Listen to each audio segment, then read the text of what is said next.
A cold moment of missing persons in national parks. Thelma Pauline Polly Melton.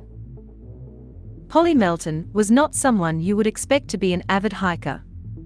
Although out of shape and a heavy smoker, she still loved the mountains, hiked regularly, and made the base of the Smoky Mountains in North Carolina her summertime home.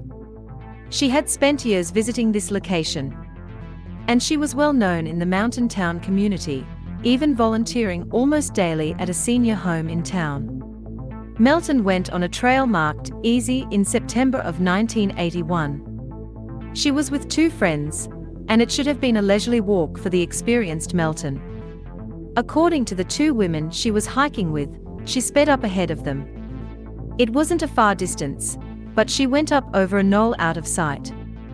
When the two women she had been walking with only moments prior got over the hill, Melton had completely vanished. They heard no strange noises indicating distress, saw no sign of scuffle.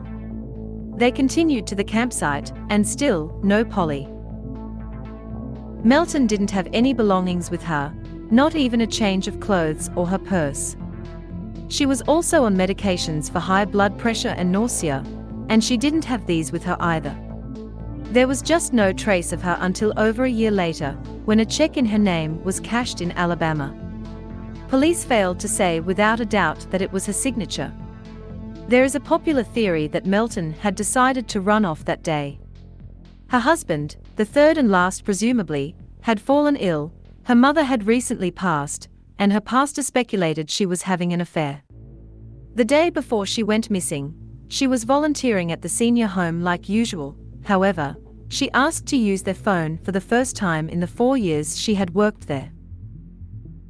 Did Melton meet her lover in the woods, run off with no personal possessions or identification, and leave the mountains that she loved so dearly, along with her husband and friends? For a woman that is said to have smoked 2 packs of Pall Malls a day and described as too large to be kidnapped, she must have been swift on her feet that day. Even though she would now be in her 90s, with no evidence to say otherwise, the National Park Service keeps her missing person case open year after year.